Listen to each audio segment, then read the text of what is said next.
78 start करते हैं जी FA1 Kaif 1 का।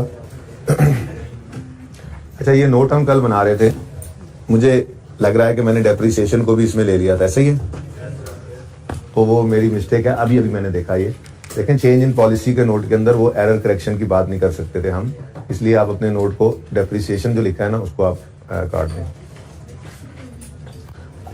कल नोट बना रहे थे ना, उसके अंदर हमने क्या देखा, ये हमारी वर्किंग थी, चेंज इन पॉलिसी के इम्पैक्ट ये था, याद है ना आपको, हमने वर्किंग ऐसे बनाई थी दो हिस्सों में। चेंज इन पॉलिसी को मैंने अलग रोका था और डेप्रिसिएशन को अलग रोका था जब ओरिजिनल सवाल किया था। ओरिजिनली जिस दिन सवाल किया था तो हमने इम्पैक्ट ऑन प्रॉफिट की जो वर्किंग बनाई थी उसके अंदर 15, 14 और 13 था। ये वाला इम्पैक्ट था। क्लोजिंग स्टॉक 13 का 1.5 से कम हुआ था तो प्रॉफिट भी कम हो गया था। क्लोजिंग स्टॉक 14 का इंक्रीज हुआ था। फिर क्वेश्चन खोलो ना, क्वेश्चन ओपन कर लें प्लीज।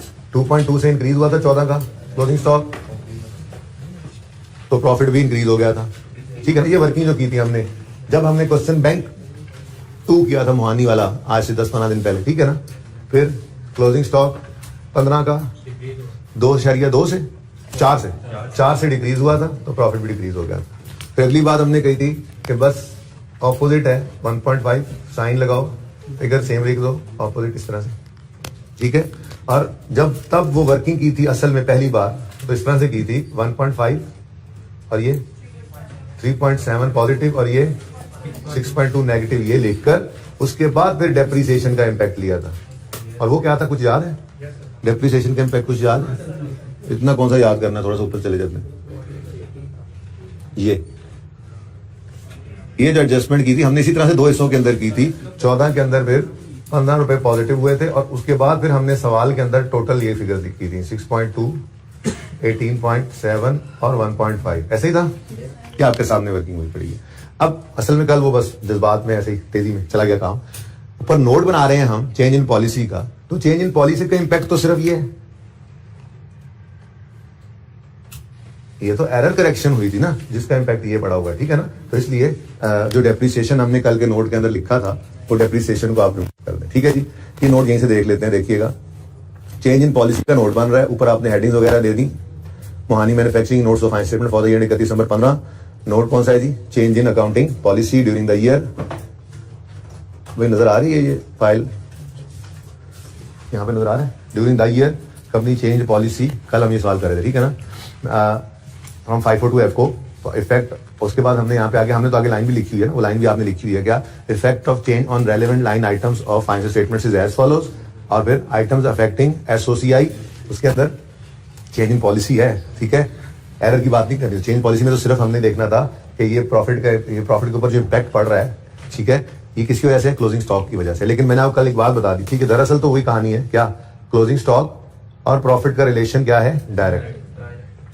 क्लोजिंग स्टॉक बढ़े तो प्रॉफिट बढ़ता है और क्लोजिंग स्टॉक कम करें तो प्रॉफिट भी कम होता है। लेकिन असल कहानी क्या थी, असल कहानी ये थी कि क्लोजिंग स्टॉक जो है वो कॉस्ट ऑफ सेल में से माइनस होने वाली फिगर है। कल एग्जांपल बनाई थी ना, क्लोजिंग स्टॉक जो है वो कॉस्ट ऑफ सेल में से माइनस होने वाली चीज है। तो क्लोजिंग स्टॉक माइनस होने वाली चीज जब बढ़ती है तो कॉस्ट ऑफ सेल क्या हो जाती है, कम। तो दरअसल कहानी ये है कि एक एक्सपेंस है कॉस्ट ऑफ सेल, वो कम होता है जिस वजह से प्रॉफिट बढ़ जाता है, ठीक है ना। और इसी तरह से क्लोजिंग स्टॉक का कम होना, माइनस होने वाली फिगर अगर कम हो जाए, पहले 10 थी 5 हो जाए, तो फिर कॉस्ट तो बढ़ गई ना, तो कॉस्ट ऑफ सेल बढ़ गई। लेकिन आप इसको ऐसे भी याद न रखें, आपको इतना तो याद है ना, क्लोजिंग स्टॉक और प्रॉफिट का रिलेशन क्या है, डायरेक्ट, ठीक है। तो कॉस्ट ऑफ सेल को ऑपोजिट रख लें बस, ठीक है। अब मसला ये है ना कि आपने प्रॉफिट पर इंपैक्ट तो दिखाना ही दिखाना होता है नोट के अंदर, पर वो प्रॉफिट पे इंपैक्ट फरमाइशी प्रोग्राम है, जितने मर्जी लाइन आइटम्स ऊपर, sale, cost of sale, GP के बाद other income, admin expense, selling expense, distribution expense, इनमें से कोई भी चीज आएगी तो वो लाइन आइटम अलग है और प्रॉफिट तो नेट पे एंड पे आता है, वो अलग है।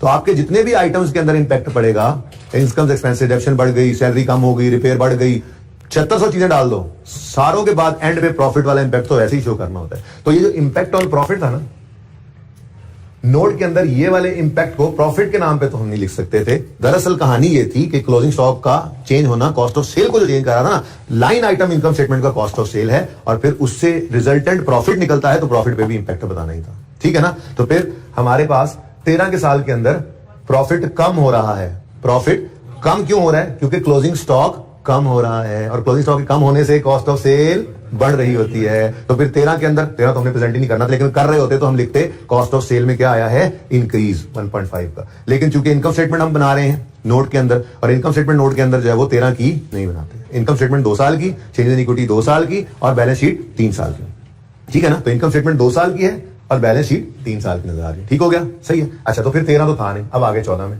14 में हम देखते हैं जी प्रॉफिट 3.7 से बढ़ रहा है। क्यों? प्रॉफिट का बढ़ना क्यों है? अब सिर्फ इसको देखो, क्योंकि क्लोजिंग स्टॉक बढ़ गया। क्लोजिंग स्टॉक का बढ़ना प्रॉफिट को बढ़ाता है। ऊपर वाले को देखो ही ना यार। ठीक है, क्लोजिंग स्टॉक का बढ़ना प्रॉफिट को बढ़ा रहा है, और क्लोजिंग स्टॉक का बढ़ना दरअसल कॉस्ट ऑफ सेल को कम कर रहा होता है। तो अब नेट में इंपैक्ट आ गया 3.7। तो इसका मतलब यह है कि 3.7 से जो प्रॉफिट बढ़ा है, ये लाइन आइटम कौन सा इंपैक्ट हुआ था? Cost of sale. और कॉस्ट ऑफ सेल कम हुई है तो प्रॉफिट बढ़ा है, तो इसलिए 14 के साल के अंदर कॉस्ट ऑफ सेल कम हो गई 3.7 से, decrease in cost of sale 3.7 14 के अंदर आ गया। तो ठीक है, सही है। अच्छा, उसके बाद डायरेक्ट इधर आओ, सिर्फ क्लोजिंग को देखो। क्लोजिंग स्टॉक 4 से कम हुआ 15 का, तो प्रॉफिट भी कम हो गया। क्यों? दरअसल क्लोजिंग स्टॉक का कम होना कॉस्ट ऑफ सेल को बढ़ा देता है। ठीक है ना? तो ये प्रॉफिट की कमी जो है, ये दरअसल कॉस्ट ऑफ सेल के बढ़ने की वजह से हुई थी। तो 15 के साल में देखो increase in cost of sale 6.2 से आ गया। और ठीक है, ये घर पे किया तो दोबारा जाके? क्यों यार? मैंने कहा था कंप्लीट करना, बारिश हो रही थी। अजीब बात है। देखो बेटा, आप लोग इस तरह से करोगे तो फेल हो जाओगे सचमुच में। ये पास होने वाली हरकतें नहीं है। किसी एक ने हाथ नहीं खड़ा किया। क्यों आप लोग इस पे डटे हुए हैं कि आप इस बार पास नहीं करना चाहते, आप अगली बार पढ़ेंगे और दोबारा पास करेंगे? समझ से बाहर है आप लोगों की ये हरकत। आज मैं यहाँ पे क्वेश्चंस लिखूंगा, वीकेंड आ गया है, और मैं अब आई मीन इट, मैं क्लास के अंदर बहुत ज्यादा आप लोगों को ख्वार करूंगा मंडे वाले दिन, अगर ये क्वेश्चंस नहीं हुए होंगे आप लोगों की नोटबुक्स के ऊपर। ठीक है ना? मैं बता रहा हूं ये बात। क्वेश्चन बैंक 3 जो बनाया हुआ है हमने, यानी कि note of question bank number 2, ये जिसकी किताबों पे ना बना हुआ और नोटबुक्स पे, वो अपनी खैर अभी से बनाना शुरू कर दे। वैसे कल का दिन है, बना लीजिएगा। ठीक है? पास पेपर 1 मैंने करवा दिया था, कल पास पेपर 1 करवाया था। POL कितने बच्चों ने घर जाके किया? उसे पहले किया हुआ था या कल किया? हाथ खड़ा करें। पास पेपर 1 पा क्वेश्चन लिमिटेड चलें। पास पेपर 2 चांद पेंट्स कितने बच्चे करके आए हैं? बारिश हो रही थी। ठीक है। Asif engineering pass paper number कौन सा? 6 जी। ये कितने बच्चों ने किया? बारिश हो रही थी। ठीक। इसका इलाज ये है कि मैं ये दोनों डिस्कस नहीं करूंगा आज, थोड़े से देख लूंगा मैं, थोड़ा सा बता दूंगा मैं, लेकिन नहीं। और नया टॉपिक शुरू करना है मैंने मंडे को इंशाल्लाह, होपफुली EPS शुरू करूंगा। ये रह जाएंगे, मैं करूंगा ही नहीं डिस्कस। ऐसे तो ऐसे सही भाई, ये माँ क्या कर दो यार। आप लोग इस बात पे डटे हुए हो, कोई ऐसा काम ना हो जाए हमसे जिससे हम पास हो जाए पहली बार में। कोई ऐसी हरकत करनी ही नहीं है। माँ बाप का पैसा तो जाया करना ही करना है। ठीक है ना? मर्जी आप लोगों की। अभी और क्वेश्चंस भी ऐड हो जाते हैं। अच्छा जी, वापस आए इस पे। ये बात कल बच्चों को समझ नहीं आ रही थी, तो मैंने बता दिया कि यार सिंपल सी बात है, आप प्रॉफिट का इंपैक्ट जो देख रहे हो ये किस वजह से है? कॉस्ट ऑफ सेल की वजह से। तो अगर आप नोट बनाने की बात करो ना, तो नोट यहीं से बन जाता है। क्या प्रॉफिट कम हो रहा है मतलब कॉस्ट ऑफ सेल बढ़ी होगी। 1.5 से कॉस्ट ऑफ सेल बढ़ गई, प्रॉफिट बढ़ रहा है मतलब कॉस्ट ऑफ सेल। क्योंकि देखो स्टॉक का इंपैक्ट और किसी चीज पे नहीं आता सिवाय कॉस्ट ऑफ सेल के। तो बोलो, चाहे ओपनिंग स्टॉक हो चाहे क्लोजिंग स्टॉक हो, कहां पड़ा होता है? कॉस्ट ऑफ सेल में ना। ठीक है? तो यहां पर एडजस्टमेंट में सिर्फ स्टॉक पड़ा है, तो ये स्टॉक का इंपैक्ट कॉस्ट ऑफ सेल पे ही आया होगा, इस वजह से प्रॉफिट पे आया होगा। तो हम ऐसे सोच सकते थे अगर पास करना है सिर्फ बच्चे को, तो 3.7 से प्रॉफिट क्या हो रहा है? बढ़ रहा है। प्रॉफिट का बढ़ना दरअसल होगा कॉस्ट ऑफ सेल की कमी की वजह से। कॉस्ट कम हुई तो प्रॉफिट बढ़ा होगा, तो increase in cost of sale, sorry decrease in cost of sale. आगे आए, प्रॉफिट क्या हो रहा है? कम। प्रॉफिट का कम होना कॉस्ट के बढ़ने की वजह से हुआ होगा, तो increase in cost of sale 6.2। ऐसे भी कर सकते थे। बहरहाल एक बात समझ नहीं आ रही थी बच्चों को कि ये 1.5 क्लोजिंग स्टॉक कम हुआ तो हमने कहा कॉस्ट ऑफ सेल बढ़ गई है। अगले साल में ये पॉजिटिव कैसे हो गया? तो भाई देखो, इस साल का क्लोजिंग स्टॉक मिसाल के तौर पे 10 रुपए था, हमने वो कम करके 5 किया, तो इस साल का प्रॉफिट कम हो गया। अब ये जो 10 से 5 पे आया था, यही 5 अगले साल ओपनिंग बन गया। यानी अगर अगले साल पुरानी बात करें तो ओपनिंग 10 बना होगा, जिसको हमने अब कर दिया है 5। अब ओपनिंग स्टॉक होता है ऐड कॉस्ट ऑफ सेल में, तो ऐड होने वाली फिगर अगर कम हो गई तो उसने तो प्रॉफिट को बढ़ाना ही था ना, इसलिए ये बात इस तरह से कर रहे थे, लेकिन ये इतनी सोचेंगे ना तो चीजें गड़बड़ होती चली जाएंगी। ठीक है, ये तो सिर्फ एक नोट था, और इसका नोट सबसे मुश्किल मैं कह सकता हूँ पॉलिसी के अंदर था। कॉस्ट ऑफ सेल पे सोचना तो जरा मुश्किल हो जाता है, तो उसके लिए आसान हल क्या था जो आपको बता दिया। ठीक है ना, वरना तो इंपैक्ट ऑन प्रॉफिट लेना आपके लिए अब चुटकियों का खेल रह गया। क्लोजिंग स्टॉक और प्रॉफिट का रिलेशन क्या है? डायरेक्ट। क्लोजिंग स्टॉक बढ़े तो cost of sale, closing stock बढ़े तो प्रॉफिट बढ़ता है, क्लोजिंग स्टॉक कम हो तो प्रॉफिट कम होता है। लेकिन कॉस्ट ऑफ सेल पे इंपैक्ट क्या होगा? दरअसल वो ऑपोजिट होता है। अब जब आप नोट बनाने की तरफ जाएंगे के अंदर प्रॉफिट तो फरमाइशी प्रोग्राम है, वो तो लाजमी आना ही आना है। आइटम्स अफेक्टिंग एसओसीआई के अंदर सारे लाइन आइटम्स को भी आप प्रेजेंट करते हो, और एंड पे स्टैंडर्ड ने कहा हुआ है फरमाइशी प्रोग्राम प्रॉफिट भी बता दो। बैलेंस शीट के अंदर आप सारे लाइन आइटम्स का भी इंक्रीज डिक्रीज बताते हो, और फरमाइशी प्रोग्राम स्टैंडर्ड का रिटेन्ड अर्निंग्स से भी इंपैक्ट बता दो। तो रिटेन्ड अर्निंग्स बैलेंस शीट में और प्रॉफिट्स इनकम स्टेटमेंट के आइटम्स के अंदर ये फरमाइशी प्रोग्राम है। ऊपर 10, 12, 15 जितने मर्जी आइटम्स आ जाएं, प्रॉफिट पे एक बार नेट इंपैक्ट बताना पड़ता है। ऊपर 10, 12, 15 जितने मर्जी बैलेंस शीट के आइटम्स आ जाएं, रिटेन्ड अर्निंग्स पे इंपैक्ट उसका अलग से बताना पड़ता है। ठीक है, सही है ना? अच्छा, तो इसलिए इंक्रीज या डिक्रीज इन प्रॉफिट तो आपने वैसे ही बताना था। लाइन आइटम कौन सा हिट हो रहा है? भाई क्लोजिंग स्टॉक की हरकत की वजह से कॉस्ट ऑफ सेल में चेंज आई थी। ठीक है ना, तो वो सिंपल तरीका आपको बता दिया। 14 का प्रॉफिट बढ़ रहा है, मतलब कॉस्ट ऑफ सेल कम हुई होगी, तो decrease in cost of sale 3.7। 15 का प्रॉफिट कम हो रहा है, क्लोजिंग स्टॉक का इंपैक्ट तो कॉस्ट ऑफ सेल पे पड़ा होता है ना, तो प्रॉफिट कम होने की वजह क्या रही होगी? कॉस्ट ऑफ सेल का बढ़ना। तो फिर 15 में increase in cost of sale 6.2 से। ठीक है, और आगे प्रॉफिट है वो तो वैसे ही आसान है, वो तो पहले ही आपने निकाला हुआ था। 14 का प्रॉफिट 3. इधर मत देखो, इधर देख लो। कॉस्ट क्या हुई?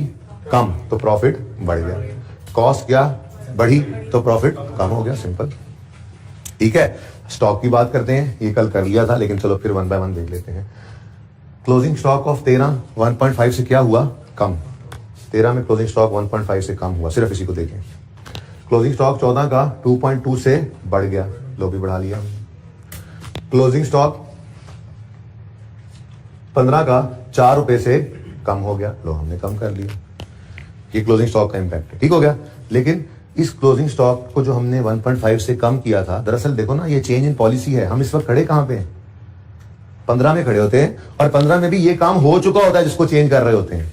तो अब यूं समझे ना बात को, उन्होंने जो स्टॉक लिया था वो गलत था, चेंज इन पॉलिसी कर रहे हैं ना, तो हमने उस क्लोजिंग स्टॉक को 1.5 से कम किया। अब उन्होंने तो वही पुराना क्लोजिंग स्टॉक अगले साल को ओपनिंग बनाया होगा ना, तो इसलिए वो ओपनिंग भी 1.5 से कम करना है, तो उसका इंपैक्ट क्या हो गया? वो इंक्रीज दे गया। ठीक है ना, ऑपोजिट हो गया ना। ये है इंपैक्ट ऑफ प्रॉफिट। मैं इधर आता हूं 1 बाय 1। 1.5 से क्लोजिंग स्टॉक डिक्रीज हुआ 13 का। ठीक है, ओके। अभी 14 को नहीं देख, उसको ओपनिंग को नहीं देखते। 14 के अंदर क्लोजिंग स्टॉक 2.2 से बढ़ गया, इंक्रीज इन स्टॉक 14 क्वेश्चन से मिल गया। ठीक है, अब 15 का प्रॉफिट 4 रुपए से कम हो गया, डिक्रीज इन प्रॉफिट, ये भी क्वेश्चन से आ गया। ये तीनों तो क्वेश्चन से आ गए थे। ठीक है, अब सिर्फ आपने अच्छा, ओपनिंग स्टॉक बैलेंस शीट में आता है, ओपनिंग स्टॉक बैलेंस शीट में आता है, ओपनिंग स्टॉक का इंपैक्ट जहां पड़ता है वो डाल दिया है ना, तो बस सिर्फ आपने ये 3 स्टॉक्स बताने थे। कहां से मिल गया हमें? क्वेश्चन से। देखो ना, बैलेंस शीट के अंदर आपके करंट एसेट्स के अंदर मैं लिख रहा हूं क्लोजिंग स्टॉक, लिखा भी नहीं होता, पर बड़ा कौन सा होता है? Closing stock. यानी कि आप 15, 14, 13 की बात करें। ठीक है, तो क्वेश्चन ओपन करूं मैं, अगर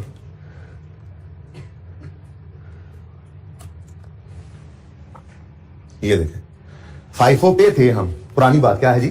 FIFO पे थे, जरा बताना। 37, 35 पॉइंट, नहीं, हमें पहले हम जिस पे थे वो बताओ, मैं गलत वाले पूछ रहा हूं। 37 पे थे, 42 पे थे, और 58 पे थे। ठीक है ना, ये तो थी पुरानी बात।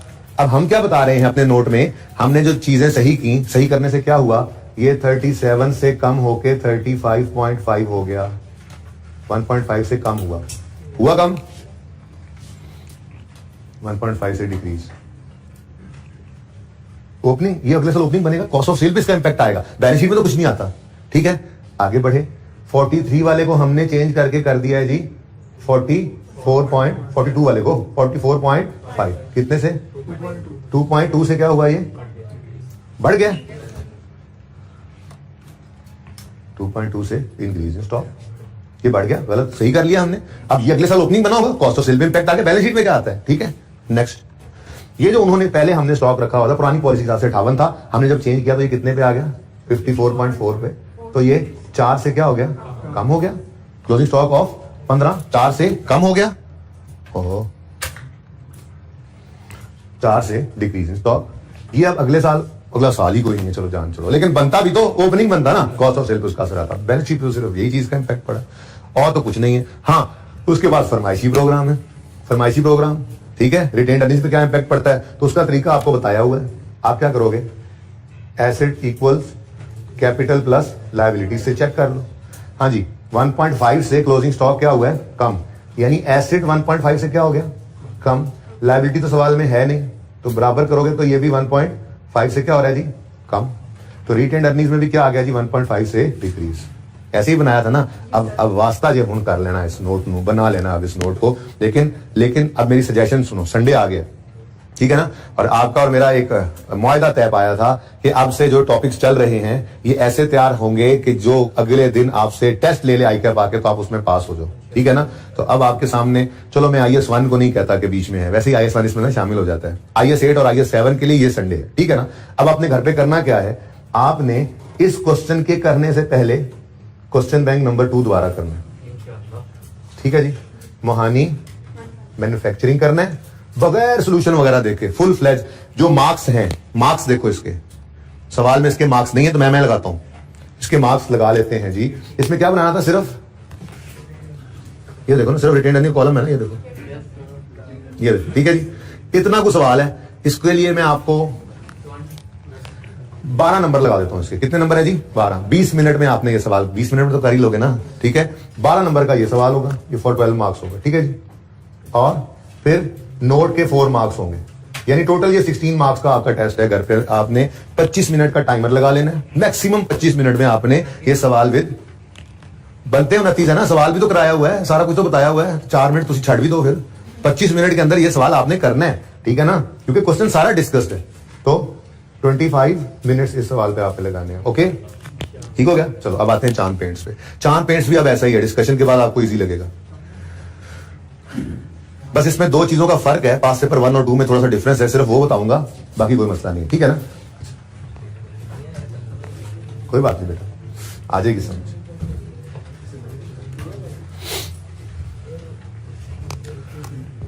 अगर मंडे का दिन भी इन 2 टॉपिक्स में से लग जाए किसी चीज के ऊपर तो कोई गम नहीं है, करते रहो, करके सही आगे जाना है, मसला कोई नहीं, ठीक है ना। इसलिए आपने एफर्ट करनी है, ये नहीं समझना कि नहीं हुआ सर, कर रहे थे, वैसे हो जाना चाहिए था। बहरहाल, चांद paints is engage in manufacturing of chemicals and paints.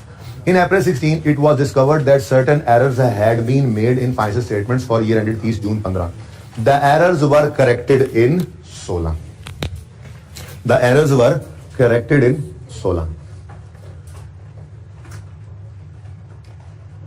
एक ये लाइन लिखी हुई है, साथ ही ना मैं कंपेयर करना चाहूंगा इसको। The mistake was corrected. The mistake was corrected in 14। खड़े किस साल में जी, 14 में ही खड़े थे ना इस सवाल में। देखो ये देखो, चेंज इन इक्विटी बनानी है फॉर द ईयर एंडेड 31। ये भाई पास पेपर 1 की बात कर रहा हूं, पता लग रहा है ना। अच्छा इधर देख लो क्वेश्चन की तरफ। अच्छा इधर देखो, हम खड़े कहां हैं, 14 में, और वो कह रहा है एक मिस्टेक हुई थी 12-13 की जो करेक्ट कर दी हमने 14 में, और यहां पे भी कह रहा है कि हम 16 में खड़े हैं। Check, correction of error note बनाना है फॉर द ईयर एंडेड 2016, ठीक है, और चेंज इन इक्विटी भी बनानी है 2016 की, ठीक है ना। यानी हम कौन से साल में खड़े हैं, 16 में। वहां पे 14 था ना, यहां पे 16 आ गया। अच्छा अब 16 में खड़े हैं और चांद पेंट्स में कह रहा है एरर वाज करेक्टेड इन 16। 14 में खड़े हैं, पोल वाले सवाल में कह रहा है मिस्टेक वाज करेक्टेड इन 14। लेकिन दोनों के काउंटिंग ट्रीटमेंट में फर्क है। पास पेपर 1 के अंदर हमने क्या कहा था, ओहो 14 में इसने गलती को सही कर दिया। कल याद आ रहा है 2 साल बनाए थे, मैंने कहा था होना चाहिए था 13 में इस ऑप्शन को सही, गलती से उसने कर दिया है 14 में सही, तो हमने 13 में एंट्री करके 14 में जो उसने किया हुआ था उसको कर दिया था रिवर्स। समझ भी आ गई थी बात, ठीक है। यहां पे अब क्या सोचोगे, यहां पे क्या सोचोगे, वो कह रहे जी गलतियों का पता लगा है, 15 में कुछ गलतियां हो गई थी, पता लगा है 16 में, और हमने 16 में उनको सही कर लिया।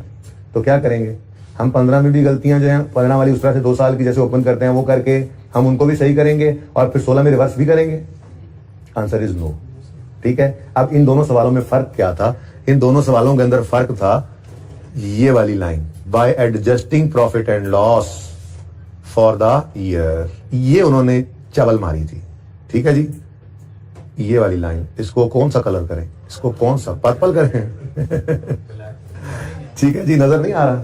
नजर आपकी किताबों में तो नजर आ रहा होगा यार। अच्छा चले, बात समझ आ गई है, बात समझ आ गई। फजूल मत बोलते रहा करें, बात को रोका भी करें फिर। ठीक है, ये फजूल में जो बच्चे बोलते चले जाते हैं ना, उनकी बात कर रहा हूं। ये जो लाइन है ना, ये गड़बड़ थी असल में। ठीक है, पास्टर बर्नस ने क्या कहा था? 13 की गलती थी, उन्होंने 14 में सही की। वो तो हमेशा ही ऐसे करते आए हैं। हम आईए सेट के सारे टॉपिक में यही करते आए हैं कि हम जिस साल में खड़े होते हैं, प्रायर ईयर एरर मतलब क्या है? पिछले साल का एरर है, और सही इस साल में खड़े होके, ये तो हम हमेशा ही ऐसे करते हैं भाई। प्रायर ईयर एरर जो पकड़ा, प्रायर ईयर में पकड़ा जाता, तो इस साल में कहां पकड़ा जाता था? वो तो एरर रहता ही ना इस साल में। हम एरर सही करते ही प्रायर ईयर का है, और करते भी इसी साल में खड़े होकर हैं। लेकिन हमारे भी कुछ उसूल हैं, कुछ जवाबित हैं। ठीक है, अगर कल वाले सवाल को ही मैं लिखूं तो क्या हुआ था? इंटीजर था तो सवाल में डेबिट डेबिट पीपीई क्रेडिट। ठीक है जी, अब जब इस तरह से हम एंट्री करते थे, जनरल एंट्री सवाल वाली, तो मैं कह रहा था क्या करो क्या करो, बैलेंस शीट आइटम्स को उठा लो और एक्सपेंसेस को, इनकम को इग्नोर करो, और दूसरा इंपैक्ट किसको दे देना? क्या मतलब? हम ये एंट्री के आगे लिखते थे कि एरर ऑफ 13, या एंट्री ऑफ 13 क्या लिखते होते थे? General entry of 13 standing in 14। तो मैं यूं लिख देता, error of 13 corrected journal entry of 13 error correction standing in 14। ठीक है, ये पहली एंट्री होती थी। और जब दूसरी एंट्री करते थे तो मैंने कहा था क्या है? पीपीई डेबिट डेप्रिसिएशन क्रेडिट, इसको कर लो कॉपी पेस्ट। मतलब इधर आप पीपीई डेबिट करके डेप्रिसिएशन एक्सपेंस क्रेडिट कर सकते हो। अगर जनरल एंट्री सवाल में मांगता तो हम ऐसे करते थे। क्या मतलब? मतलब हम खड़े इसी साल में हैं, हमने पिछले साल की गलती इसी साल में सही करनी होती है, लेकिन इस साल में प्रॉफिट एंड लॉस पिछले साल का अवेलेबल नहीं होता हमारे पास, तो हमें हिट करना पड़ता है रिटेन्ड अर्निंग्स को। तो ठीक है ना, इस तरह से एंट्री क्यों करते थे? मैंने कहा था ये सवाल को पैरों पे खड़ा करने के लिए, वरना तो जितने पिछले साल होते थे जब उनकी जनरल एंट्री होती तो मैंने कहा था कंबाइन कर दो, बैलेंस शीट आइटम उठा लो, क्योंकि बैलेंस शीट हमारे पास होती है। इनकम एक्सपेंसेस को इग्नोर करो, उसका इंपैक्ट किसको दे देना होता है? तो बैलेंस शीट में रिटेन्ड अर्निंग्स डाल दो, वो इंपैक्ट रिटेन्ड अर्निंग्स को चला गया। ठीक है ना, इसका मतलब अगर आप यहां पे खड़े होकर एंट्री ये करें ना, स्टैंडिंग इन 14, ये एंट्री क्या है जी? ये एंट्री क्या है? ये भी लिख दें इधर, journal entry of 14 error correction standing in 14।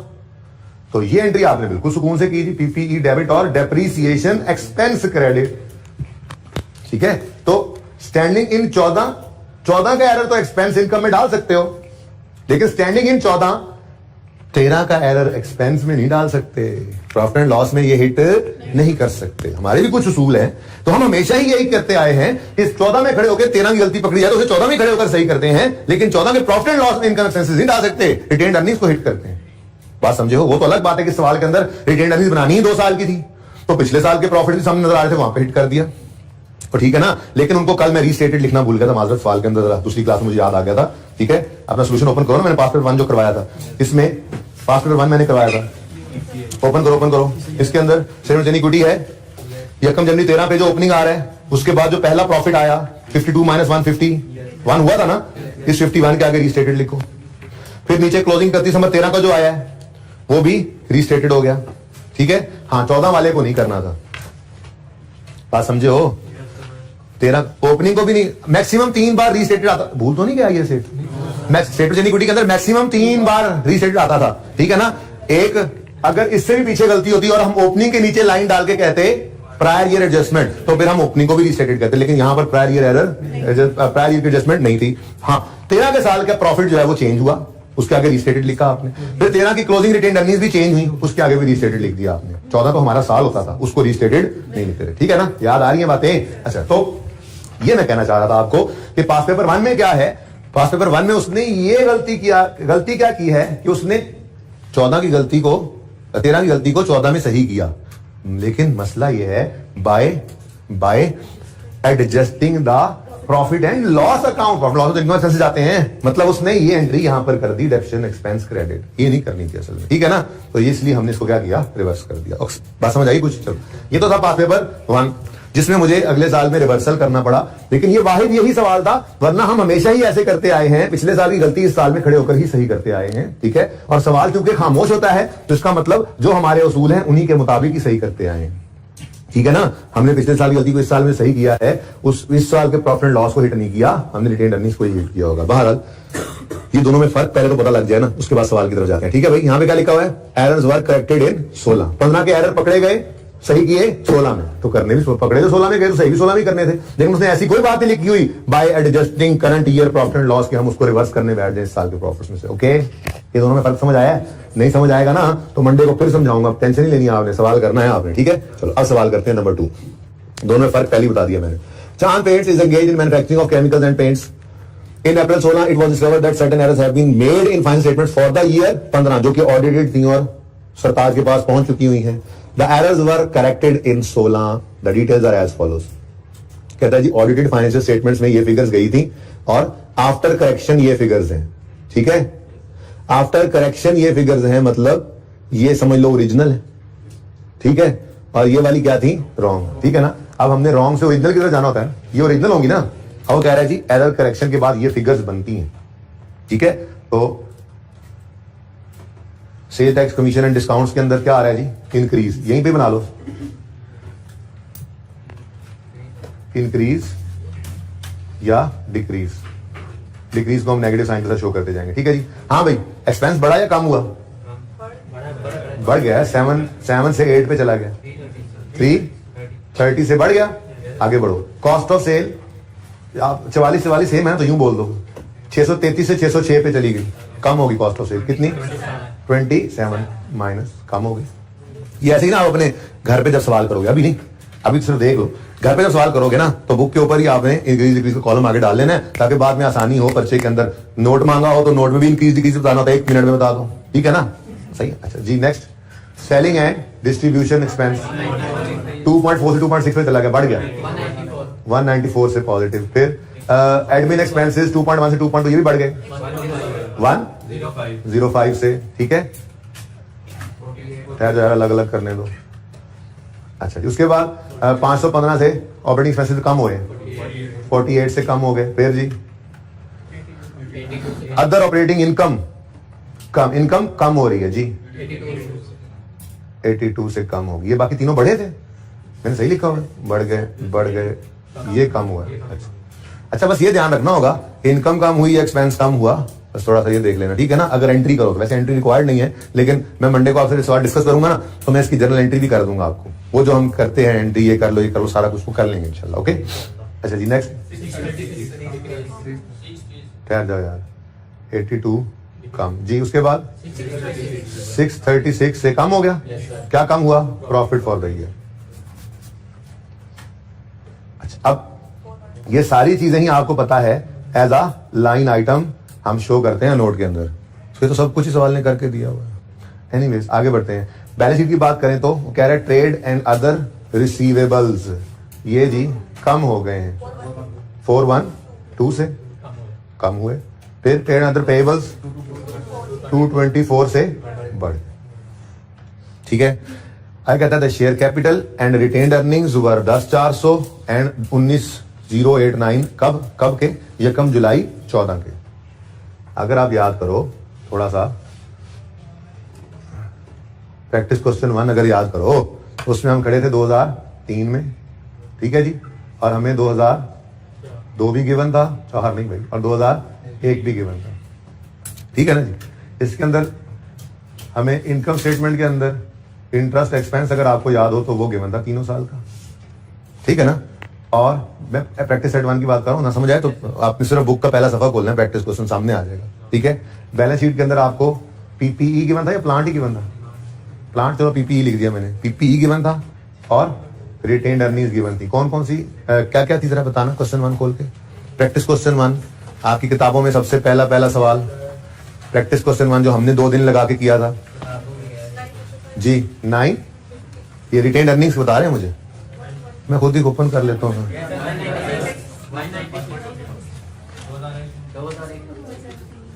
रहने दो यार, बस रहने दो भाई, रहने दो। इतनी सी देर लगनी थी, मैं भी क्या उम्मीद लगाए बैठा था।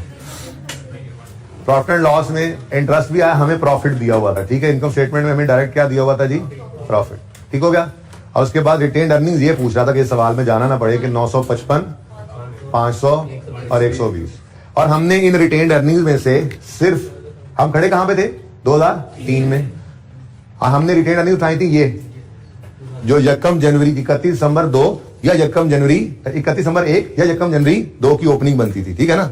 31 दिसंबर 1 का क्लोजिंग है ना, यकम जनवरी 2 का यही ओपनिंग बनता है। अगली दोनों रिटेन अर्निंग्स को हमने यूज ही नहीं किया होता। जरा मैं कंपैरिजन करना चाह रहा था इस सवाल से, हद है वैसे। अच्छा, अब इधर देखो, हम खड़े कौन से साल में हैं, 2016 में। 16 में खड़े हैं ना, 16 ऐसे समझे 16, ठीक है, 16 में खड़े हुए हैं। और 15 होगा, और ये 31 दिसंबर 14 होगा। मैं इस हिसाब से बना रहा हूं इसको, ठीक है।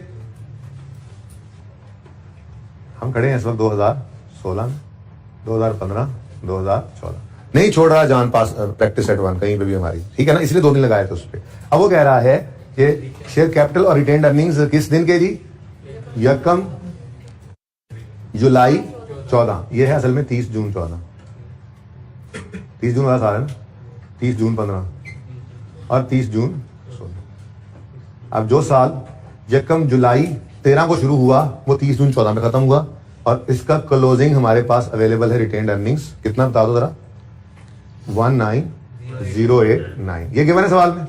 30 जून 14 का क्लोजिंग ही यकम जुलाई 14 का ओपनिंग बनता है, जो 30 जून 15 का क्लोजिंग बनेगा, ठीक है। हमारे लिए सिर्फ ये रेलेवेंट फिगर थी, वो अवेलेबल भी थी। नहीं समझ आई तुम्हें?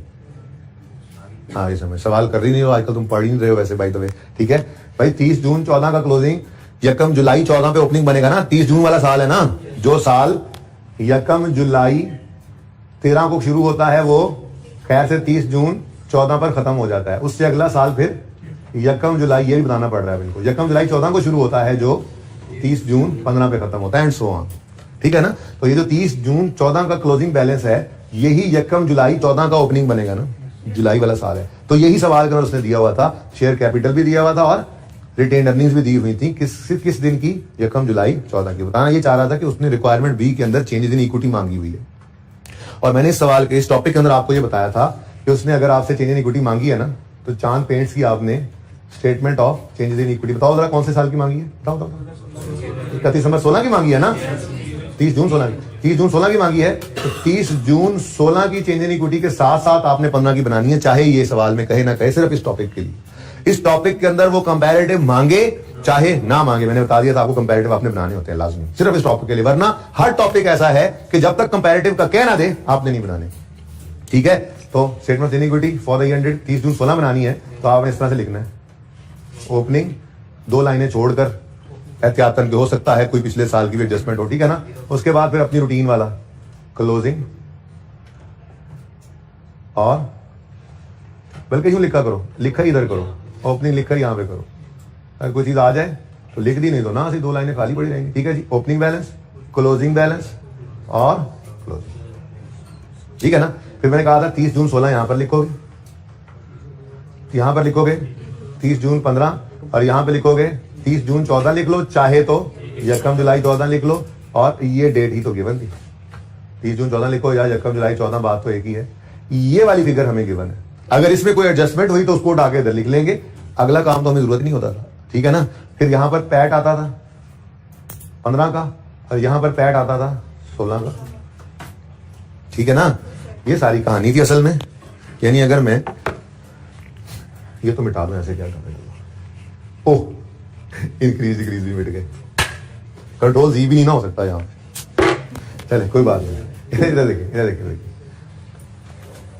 इनकम स्टेटमेंट होती है 2 साल की चाहिए, हम 16 में खड़े हैं तो 16 और 15 की होनी चाहिए थी, और बैलेंस शीट में हमें गिवन होना चाहिए 3 साल का डेटा, 16, 15 और 14, ठीक है। अभी फिलहाल मुझे सिर्फ इतना पता लगा कि शेयर कैपिटल जो है 30 जून 14 की बात, ऐसे ही लिख लेते हैं, 30 जून 14, 30 जून 15। ये जिनको समझ नहीं आ रही थी ना उनके लिए मैं कर रहा हूँ सारा काम, लेकिन सवाल मैं फिर भी नहीं कराऊंगा। ठीक है 16। अच्छा इधर देखना वो क्या कह रहा है जी कि यकम जुलाई 14 यानी 30 जून 14 की बात है। शेयर कैपिटल कितना है जी 10,400। ठीक है और retained earnings unappropriate profit retained earnings 089। आगे उसने नहीं बताया रिटेन्ड अर्निंग्स का। हमें क्या आगे वाली रिटेन्ड अर्निंग्स चाहिए होती है? चाहिए नहीं होती। यही तो हमारा स्टार्टिंग पॉइंट बनता है। अगर इसमें कोई एडजस्टमेंट ना हो तो यहाँ से आगे शुरू करते हैं कहानी।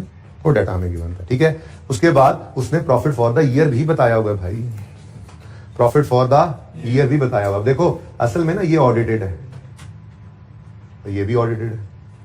14 तो पक्का ऑडिट है ना। और फिर 16 क्या है? ये ड्राफ्ट चल रहा है। ठीक है ऐसे ही है 16 ऊपर वो भी अब 30 जून वहां नहीं लिख रहा, बस दोबारा क्या लिखना। ये क्या है? ड्राफ्ट। और 15 क्या है? ऑडिटेड। ये सवाल मैंने वैसे ही बना दिया आपको। ठीक है ना। अब 15 की ऑडिटेड फाइनेंशियल स्टेटमेंट्स में प्रॉफिट कितना आ रहा था? 4359। ये तो चेंज होकर अब रीस्टेटेड वाला बनेगा ना, उसकी तो बात ही नहीं कर रहा मैं अभी, पर ठीक है। अच्छा उसके बाद 16 का प्रॉफिट ड्राफ्ट कितना नजर आ रहा है? 1839। ये जनाब हमारे पास आ गया जी प्रॉफिट फॉर द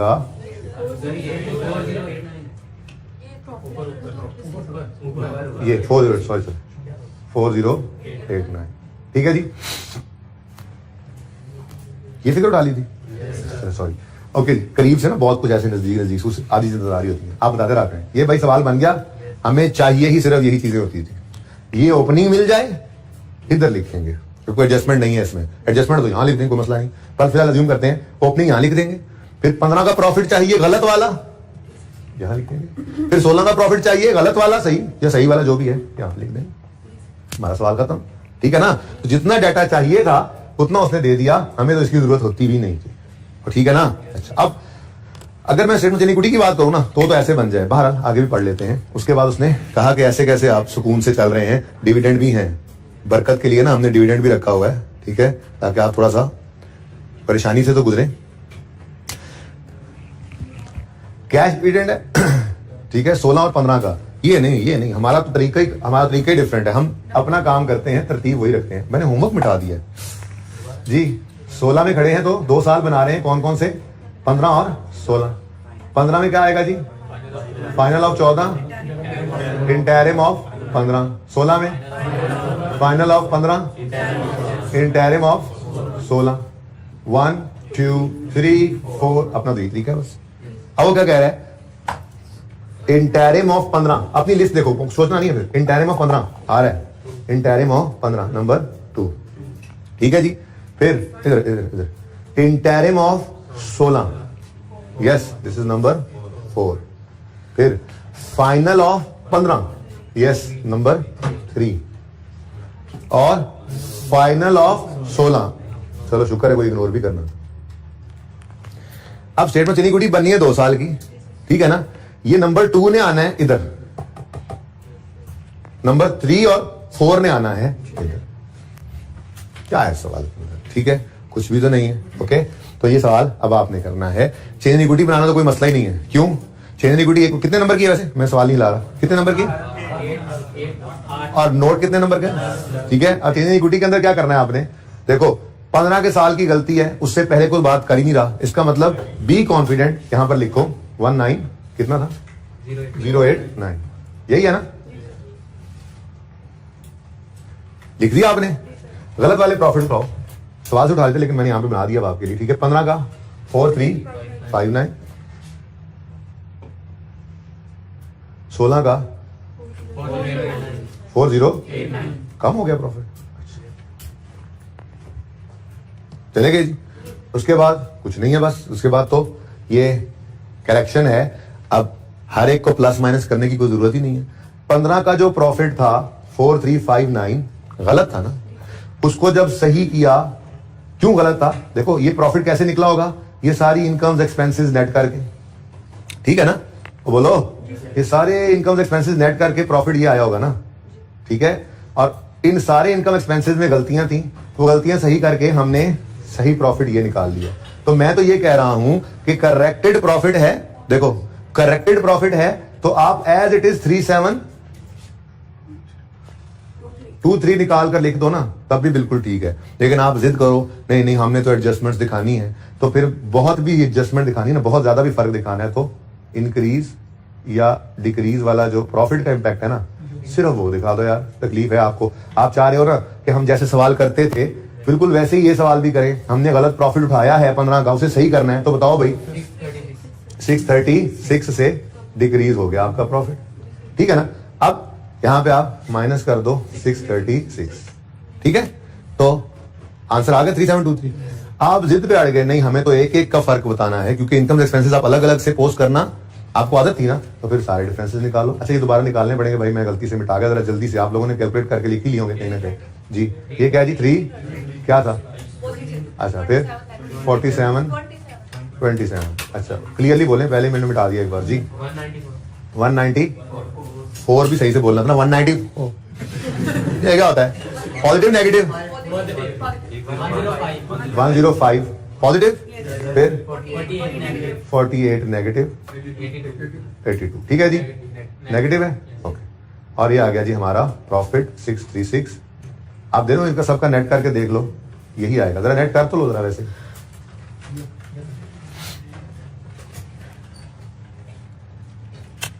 बस इसके बाद बस मेरी बहुत हो गया, कैश फ्लो के बाद जाना है मैंने, बस ये भी साथ से चलता रहेगा, मंडे का दिन भी लगा लेंगे, नो इशू।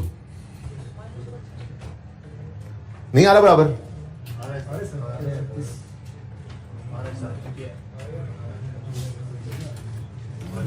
थोड़ा ध्यान से देखना पड़ेगा। अब इधर देखो, मैं बताता हूं, इधर देखो भाई, देखो प्लीज, इनकम बढ़ी है, इनकम के बढ़ने से प्रॉफिट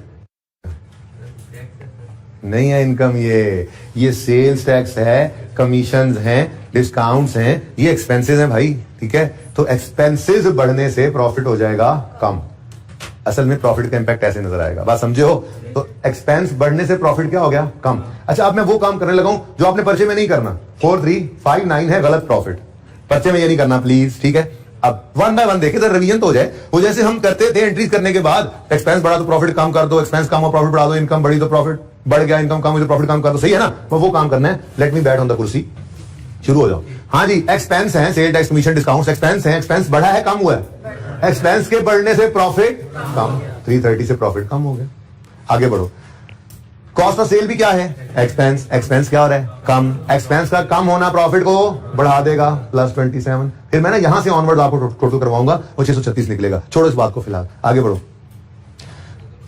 क्या है जी, selling and distribution expense, expense बढ़ रहा है, एक्सपेंस के बढ़ने से प्रॉफिट 194। फिर जी एडमिन एक्सपेंस है 105 से बढ़ रहा है, तो प्रॉफिट 105 से कम हो गया। नेक्स्ट क्या है जी, ऑपरेटिंग चार्जेस, ये भी एक्सपेंस है, 48 से कम हुआ, एक्सपेंस के कम होने से प्रॉफिट बढ़ जाएगा। फिर जी 82 से इनकम कम हो रही है, कम हो रही है ना इनकम, इनकम का कम होना प्रॉफिट को कम करेगा, 82।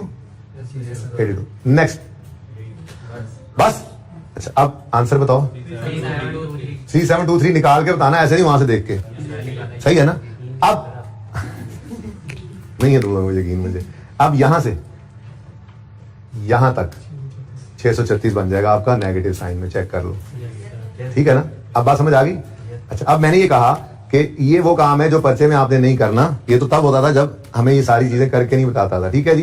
तो सबसे पहली बात तो ये है, पर्चे में सियाने बच्चे ये करेक्टेड को ही उठा लेंगे, कह तो रहे हैं हर चीज के फर्क के बाद ये 3723 आया, लेकिन कोई जिद कर इस जिद पे अड़ा हुआ ना कि हमने पुरानी तरतीब को नहीं छोड़ना, गलत प्रॉफिट को सही करना है, तो ये गलत प्रॉफिट उठाओ और 636 का इंपैक्ट डाल दो उस पर डायरेक्ट, कि 636 से प्रॉफिट नेट में इंपैक्ट हो गया। ये काम करने ना बैठ जाना पर्चे में, ठीक है ना। तो statement of change in equity बनाने के लिए कोई मसला नहीं है। आगे क्या है जी, 2 ही डिविडेंड है, यहाँ पे 2 ही डिविडेंड है। कौन सा वाला, नंबर 2 वाला, ये है जी कैश डिविडेंड है, सारे कैश, शुक्र, कैश डिविडेंड और 5% है।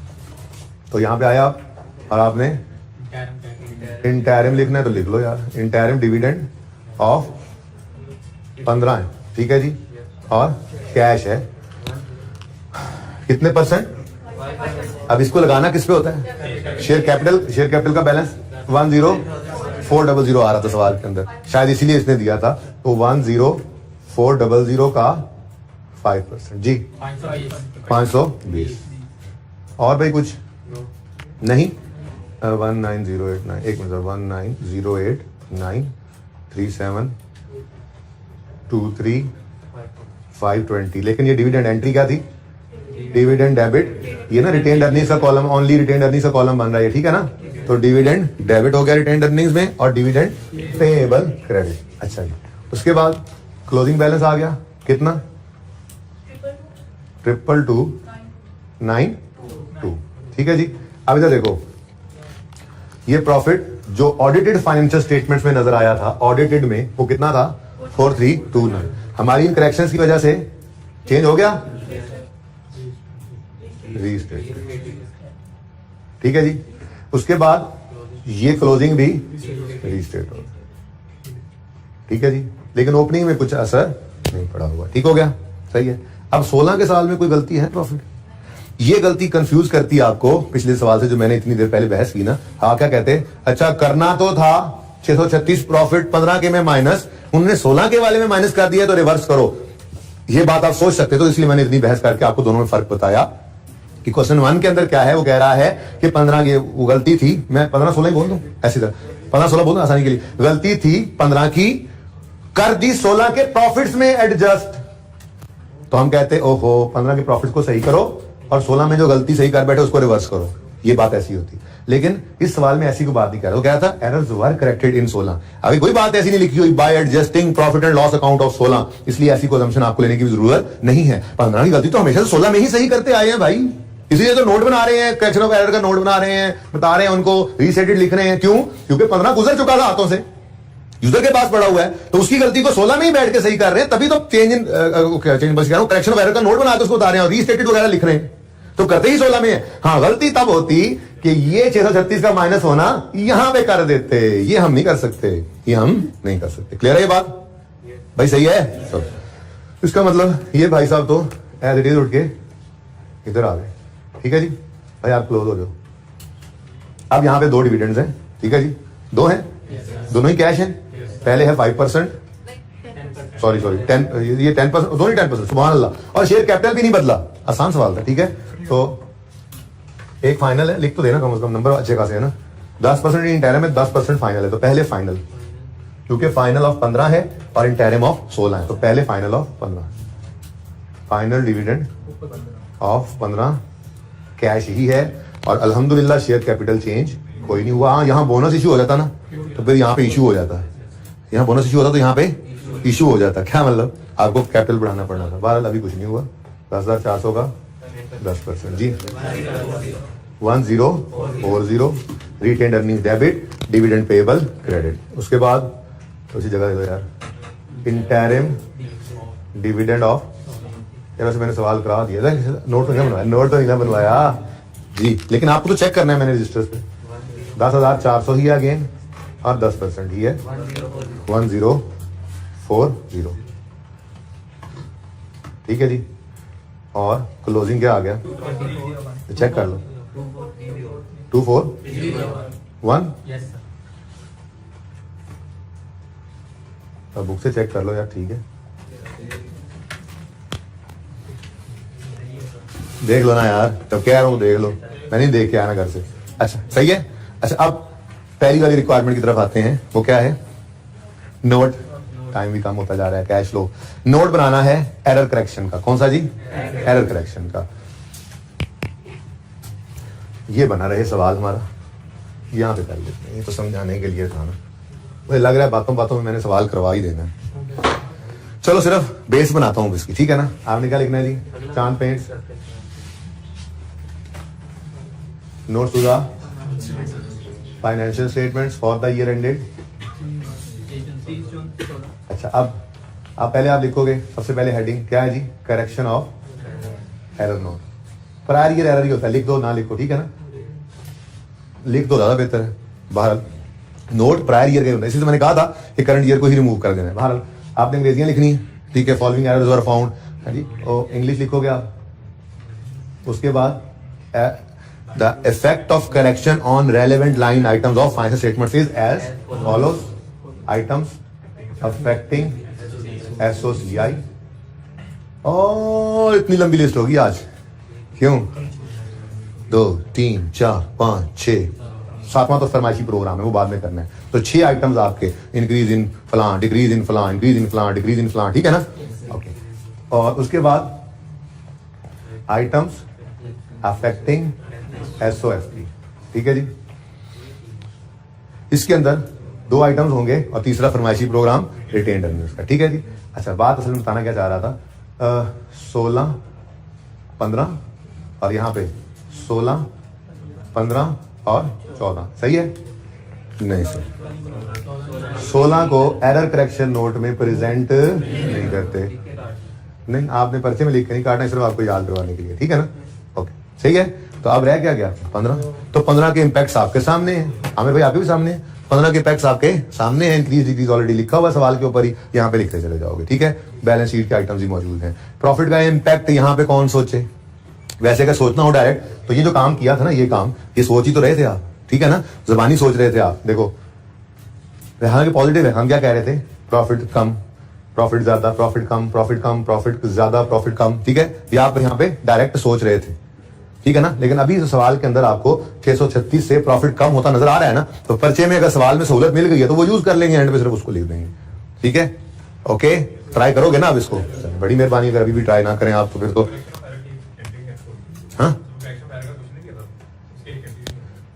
हाँ रहती है, मुझे पता है। मैं कल घर जा रहे हैं सवेरे, जो मर गया तो माफ कर देना, जिंदा रहते पढ़ा देंगे इंशाल्लाह, ठीक है। आई विल इंशाल्लाह। यार यहाँ होमवर्क लिखा था अच्छा वाला, question bank number 2 Mohani, question bank 3, इसका नोट, इन दोनों के टोटल मार्क्स कितने थे, ये 12 का था, ये 4 का था, और मैंने कहा था आपको 25 मिनट है आपके पास। ओके, पास पेपर नंबर 2 चांद पे, सब इतनी तफसील से जब डिस्कस हो गया है तो इसके मार्क्स वैसे कितने हैं, 18 नंबर। तो ये पौना घंटा नहीं लगाना, इसको आपने 20 मिनट में करना है टाइमर लगा के, क्योंकि सारा कुछ तो डिस्कस हो गया, कुछ इसमें कुछ सोचने वाली बात तो रही नहीं है, ठीक है। सवाल ये 20 मिनट में होना चाहिए अब, ठीक है।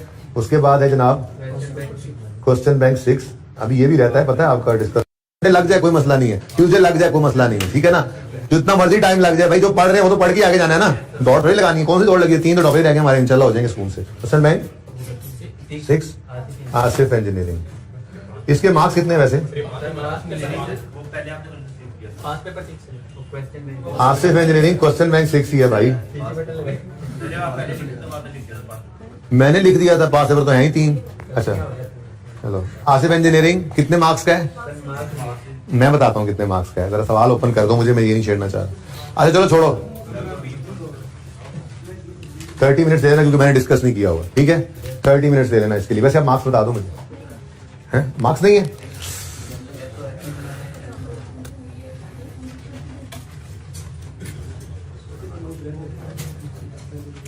बैलेंस शीट बनानी है, इनकम स्टेटमेंट बनानी है, चेंज इन इक्विटी बनानी है।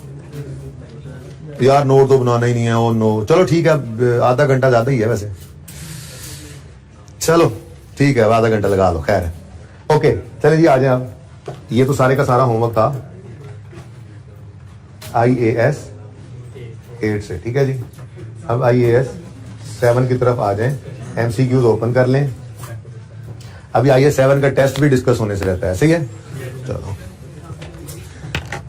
जालिब इंडस्ट्रीज वाला क्वेश्चन हो गया था,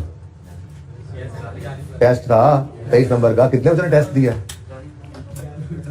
आसान था मुश्किल था टेस्ट, वैसे वो मैं अपने लोग मुश्किल ही बना रही सवाल, लेकिन टेस्ट जी डिस्कस कर दूंगा। ये जो अभी रिसेंट हुआ है क्ले पाकिस्तान, इससे पिछला टेस्ट, और जालिब इंडस्ट्रीज ये डिस्कस होना है, ये संडे जो आ गया है। MCQs पे आओ।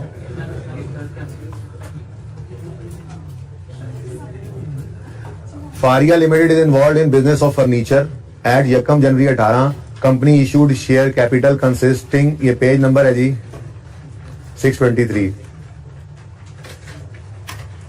असल में ना पास पेपर में तो अब हमने कुछ छोड़ा नहीं है कैश फ्लो के अंदर, तो ऐसे टेस्ट के अंदर या वैसी चीजें आ सकती है ना, ठीक है। तो पास पेपर सारे कर लिए थे, एक दो छोटे छोटे सवाल रहते हैं, जरूरत महसूस करूंगा तो उन्हें भी डिस्कस कर लूंगा। लेकिन अब IAS 8 में वापस चले गए थे, कैश फ्लो भूल तो नहीं गए, इतना घुमाऊंगा इन 2-3 टॉपिक्स में भी आपको कि ये सारे आपको याद हो जाएंगे कट्टे, ठीक है ना। जैसे वो 5 का बंच इकट्ठा रहा था, जान ही नहीं छूट रही थी एंड तक सारों से, ऐसे ही कोशिश मेरी यही रहेगी कि correction of error IS1, IS8, IS7 ये कट्ठे ही घूमते फिरते रहें, ताकि आप लोगों को ये भी लगे कि बस ये एक ही था यार, एक ही था। ऐसे ना हो कि वो तो भूल गए तो नहीं क्या था। अच्छा सुने, यकम जनवरी 18 पे company issued share capital consisting of 50,000 rupee 1 share. ये जो लिखा होता है ऐसे 50,000 रुपी 1, 50,000 रुपी 1 ये है नंबर ऑफ शेयर्स। 50,000 क्या है जी, क्वांटिटी, और रुपी 1 जो है ये इसकी फेस वैल्यू है, ठीक है। तो लिख लो इसको इसी तरह से, 50,000 क्या है जी क्वांटिटी, और रुपी 1 जो लिखा हुआ ये फेस वैल्यू है। इस तरह से जब भी लिखा हो ना बात ऐसी होती है, ठीक है। क्या कह रहा है वो, ये शेयर कैपिटल इशू किया है कंसिस्टिंग ऑफ रुपीज 50,000 नहीं लिखा हुआ, consisting of 50,000 rupee 1 shares. 50,000 share issue किए हैं जिसकी रुपी 1 जिसकी फेस वैल्यू हर एक की कितनी है, 1 रुपया, ठीक है। आगे कहता है during the year company has made a bonus issue of 1 for 5। अच्छा सारी लंबी कहानी करके एंड पे क्या कहता है, what is the impact of bonus issue on cash flow of business. ऊपर वाली बात फिर ऐसे ही थी, वो बात फजूल में लिखी हुई थी। अगर रिक्वायरमेंट पढ़ो तो पहला पैरा तो वैसे ही था, एंड पे क्या लिख दिया उसने, 18 के दौरान ही उन्होंने क्या किया जी, बोनस इशू किया है। और यार क्या परेशान होके बैठ गए हो। अच्छा कितने बच्चों ने ये अटेम्प्ट किए हुए MCQs। अच्छा क्या परेशान होके बैठ गए हो, मुझे बताओ बोनस इशू की एंट्री क्या होती है, retained earnings debit, share capital credit. तो कितना कैश डेबिट हुआ, कितना कैश डेबिट हुआ, कितना कैश क्रेडिट हुआ। तो कैश फ्लो में तो कैश का आना कैश का जाना ही नजर आता है, तो कैश फ्लो में तो इसका कोई इंपैक्ट नहीं पड़ेगा। बात समझ रहे हो। हाँ हम अपने लेजर बनाते हुए रिटेन्ड अर्निंग्स का लेजर डेबिट करके कैपिटल का लेजर क्रेडिट कर देंगे, ताकि कैश में कोई इंपैक्ट जाने भी ना पाए इनका।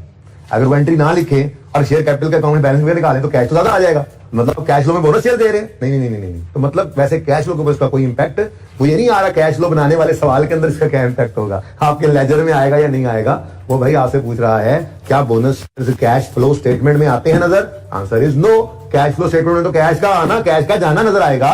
बोनस शेयर्स को retained earnings debit share capital credit entry करते हैं हम, इसमें तो ना कैश डेबिट हो रहा है ना कैश क्रेडिट हो रहा है। अब रिक्वायरमेंट्स इसके ऑप्शंस पढ़ते हैं। What is the impact of bonus on जी, इंपैक्ट ऑफ बोनस पूछ रहा है ऑन कैश फ्लोज। बिजनेस के कैश फ्लोज पे क्या इंपैक्ट होगा, decrease in cash flow from operating, no. Increase in cash flow from financing, हाँ ये लग रहा था increase in cash flow. Cash flow कोई नहीं आता, ओनर घर से पैसे नहीं लाते, वो सिर्फ मुंह बना के लाते हैं अपना, हम उनको मुफ्त में शेयर्स बांट के वापस भेज देते हैं, ठीक है ना। तो इसलिए कैश इनफ्लो नहीं है, बी भी नहीं है। C no impact, yes this is the correct option. Increase in cash generated from operations, no no no. Question number 2 और सही है नंबर 2, जल्दी कर जल्दी। A company has incurred a loss of, कितने एमसीक्यूज कितने एमसीक्यूज अटेम्प्ट किए हैं, कैसे रहे एमसीक्यूज, आसान थे, वाह। लास्ट वाले जो मुश्किल है ना उधर जब। अच्छा यार कितने बच्चों ने अटेम्प्ट किए हैं सारे एमसीक्यूज, वाकई में सारे एमसीक्यूज। मैं इन बच्चों को ये फेवर करता हूँ जिन क्वेश्चन में इनको मसला आया है मैं सिर्फ वो आंसर करता हूँ, बाकी फिर मैं देखूंगा मंडे को करने या नहीं करने। जी अच्छा बेटा बोलो, आप सबसे पहले आप बोलो कौन से सवाल में मसला है, जल्दी जल्दी, सिर्फ 2 से 4 मिनट रह गए, अब ये भी इलीगल टाइम चल रहा है, जल्दी करो। 8वां और 11वां, उससे पहले भाई किसी का 8वां पहला आया, 8 से पहले वाला तो कोई नहीं है। नंबर 8 यानी कि 1 से 7 तक कोई मसला नहीं है। जिन बच्चों ने एमसीक्यूज किए हैं ये मैं सिर्फ उनसे बात कर रहा हूं, बाकी मुझे अच्छे नहीं लग रहे हैं। अच्छा 1 से 7 तक कोई मसला नहीं, 7 में भी है इसलिए कह रहे थे। एक बार इधर आगे में चला गया ना वापस नहीं जाऊंगा फिर मैं। नंबर 7 में पढ़ लो, सुन लो please. Which 2 of the following are considered as inflows in a company statement of cash flows. Bonus shares, ये तो इनफ्लो नहीं होते। बोनस शेयर्स अभी एंट्री बोली है। बोनस शेयर्स की एंट्री क्या होती है, रिटेन अर्निंग्स डेबिट या शेयर प्रीमियम डेबिट कर लो, जो मर्जी कर लो, ठीक है, लेकिन कैश डेबिट नहीं होता, कैश क्रेडिट नहीं होता। बोनस शेयर्स में कैश इन्वॉल्व ही नहीं है, ठीक है, तो ये तो नहीं है। Be decrease in account receivable. बेटा अगर अकाउंट रिसीवेबल डेटर कम हो तो मतलब कैश ही आ रहा होता है ना, कि आप ठीक हो गए सारी बैड डेट हो गई, नहीं, ठीक है ना। नॉर्मल समेशन क्या है, कैश इनफ्लो होता है, बिल्कुल ये तो होगा। इंक्रीज इन इन्वेंट्री, बेटा ये कब कहा जा रहा है कि कैश बढ़ना जरूरी है, वो कह रहा था सवाल में पढ़ो ना, which two of the following are, हाँ सही sorry, are considered as inflows. Inflows है तो इन्वेंट्री अगर बढ़ रही हो तो इन्वेंट्री के बढ़ने से तो कैश उल्टा पे होना है। इन्वेंट्री खरीदने के लिए तो कैश आपको पे करना पड़ेगा ना, तो ये तो आउटफ्लो है, इनफ्लो नहीं है। डी है increase in accounts payable. Account payable में इंक्रीज आ रहा है। देखो यहां पे क्रेडिटर्स नहीं लिखा हुआ, देखो उसने अकाउंट पेएबल दिया, लेकिन चलो इसको इस तरह से तो ले ही सकते हैं ना कि लोन जिस तरह से ले लेते हैं। बहरहाल बहुत क्लियर नहीं हूं मैं इस पे, लेकिन मसला ये है कि उसने दो कहे हैं और बाकी दो तो क्लियरली, एक में तो कैश फ्लो है ही नहीं और इन्वेंट्री के अंदर इंक्रीज आना कैश आउटफ्लो है, तो फिर हम ए और डी को मजबूरन ले लेते हैं माजरत के साथ, ठीक है। Sorry sorry sorry sorry sorry sorry B और डी। ओके जी, 8 में क्या मसाला है? Which of the following will appear in cash flow from financing? Financing, ये तो बेटा मैंने ना आप लोगों के साथ डिस्कशन कर रखी है। वैसे ये मसला ना आता, आप ये मसला आता तब अगर मैंने वो बात ना की होती आपसे जो दिन क्या आईक्यू पे फ्री टेस्ट ओपन करके दिखाया था, मैंने कहा for MCQs point of view, only MCQs के पॉइंट ऑफ व्यू से आपने सिर्फ दो काम याद रखने हैं। अब इंटरेस्ट पेड आए तो ऑपरेटिंग में लेना, डिविडेंड पेड आए तो फाइनेंसिंग में लेना, ये मैंने आपको बता दिया था, ठीक है ना। और कहा था सिर्फ और सिर्फ एमसीक्यूज के पॉइंट ऑफ व्यू, ठीक है। चलो टाइम मारो। हाँ जी, फाइनेंसिंग एक्टिविटी में क्या आएगा? Cash paid to acquire non current assets, ये तो इन्वेस्टिंग एक्टिविटी में आता है, फिक्स एसेट खरीदे। डिविडेंड पेड, अब मेरी उस डिस्कशन की वजह से आप कहेंगे हाँ एमसीक्यूज के पॉइंट ऑफ व्यू सर ने कहा था डिविडेंड पेड को फाइनेंसिंग एक्टिविटी में ले लेना, याद है ना। बोनस शेयर्स इशूड, अच्छा देखो cash flows from financing activity है ये बोनस शेयर। क्या फाइनेंसिंग एक्टिविटी का कैश फ्लो हुआ बोनस इशू पर? कैश फ्लो नहीं हुआ भाई, कैश फ्लो हुआ ही नहीं है, ठीक है। और डेप्रिसिएशन फॉर द ईयर, ये तो होता ही नॉन कैश है, इसका मतलब डिविडेंड पेड ही है हमारी फाइनेंसिंग एक्टिविटी। हमें किसका सवाल था ये 8वां, किसका था? हाँ क्या मसला था? अच्छा तो ये वो क्लास बड़ी थी वैसे। अच्छा हाँ भाई 8 के बाद जल्दी बोलो। ऐसे मैं ऐसे बोलता है तो 9th में को मसला, 10 में, 11 में, 12 में, 13, जिन्होंने किए होते हैं ना क्वेश्चन बेटा उन्होंने ना निशान लगाए होते हैं, तो जिन्होंने नहीं किए वो मुंह उठा के अब देखे ना इधर ये क्या बात हो रही है, ऐसे कैसे डिस्कस हो रहा है। वो जो करके आए उन्होंने निशान लगाए होते हैं, उनको पता है कि ये टिक हो गया हमारा। 13, 14, 15, okay. Where in a company's financial statements complying with international standards should you find the proceeds of non current assets sold during the period. तो कहता है जी फाइनेंशियल स्टेटमेंट्स वो वाली जो इंटरनेशनल अकाउंटिंग स्टैंडर्ड्स को फॉलो कर रही हों, उनके अंदर sale proceeds of non current assets आपको कहां नजर आएंगी? तो आप में से कोई उठा और उसने कहा प्रॉफिट एंड लॉस में, अदर इनकम में, तो मैंने कान के नीचे एक दी उसके, मैंने कहा सेल प्रोसीड वहां नहीं जाती थी, वहां तो जाते थे गेन्स और लॉसेस, इसीलिए तो कैश फ्लो स्टेटमेंट बनाई थी। और sale proceeds from non current assets जो है वो आपकी इन्वेस्टिंग एक्टिविटी का कैश फ्लो, तो कान के नीचे। अच्छा सो कोई बात, जिसने भी कहा था, तो भाई देखो कहां नजर आएगा? स्टेटमेंट ऑफ कैश फ्लोज में, सही है। चेंज इन इक्विटी में नो, प्रॉफिट लॉस में no, statement of cash flows only, हाँ ये सही है। Statement of cash flows and statement of financial position, financial position में भी नजर नहीं आता। कैश आएगा तो कैश में डेबिट हो जाएगा ना, सेल प्रोसीड वाला कैश तो सामने नजर नहीं आ रहा होगा, तो बेटा बहुत कुछ आता है इसको, फिर कैश आता है कैश जाता है, कैश के अकाउंट का इम्पैक्ट तो हम नहीं बता रहे होते, ठीक है ना। डेबिट क्रेडिट जिधर दूसरी तरह मर्जी हो रहा है, कैश का तो हम क्लोजिंग लेते हैं ना कैश फ्लो में, ठीक है। तो जो क्लोजिंग कैश फ्लो होगा, closing cash in cash equivalent होगा, उसके अंदर वो पड़ा होगा, बस उसको अलग से नजर नहीं आना चाहिए। तो मतलब वो यही कह रहा था कि सेल प्रोसीड्स का लफ्ज कहां नजर आता है, यानी कि वो फिगर आपने 100 रुपए का एसेट बेचा, कैश के लेजर में वो 100 रुपए नजर आ रहा होगा, बैलेंस शीट में कैश नजर आ रहा होता है, क्या वही 100 रुपए पड़ा होगा? नहीं। क्वेश्चन इज वो 100 रुपए जो sale proceeds on fix asset वो कहां नजर आएगा? वो कैश फ्लो के अंदर, सिर्फ कैश फ्लो के अंदर, सिर्फ और सिर्फ कैश फ्लो के अंदर इन्वेस्टिंग एक्टिविटी में नजर आएगा आपको इनफ्लो के तौर पर, ठीक है। पता नहीं अब मैं सही बोल रहा हूँ या गलत, आंसर चेक करते रहो साथ साथ। यही था, डी ही था। चलो चलो जी, अब वक्त हुआ खत्म, तो 16 से ऑनवर्ड शुरू करेंगे। और इधर देखो IAS 7 के ऑल MCQs तो थे ही, अब मतलब ऑल MCQs अब 15 से ऑनवर्ड्स है, ठीक है ना। और क्वेश्चन बैंक जो है ना इसका IAS 7 का, उसके क्वेश्चन बड़ा अरसा हो गया हमने लिए नहीं है, तो वो उदास हो गया है। ओहो MCQ दोबारा खुल गए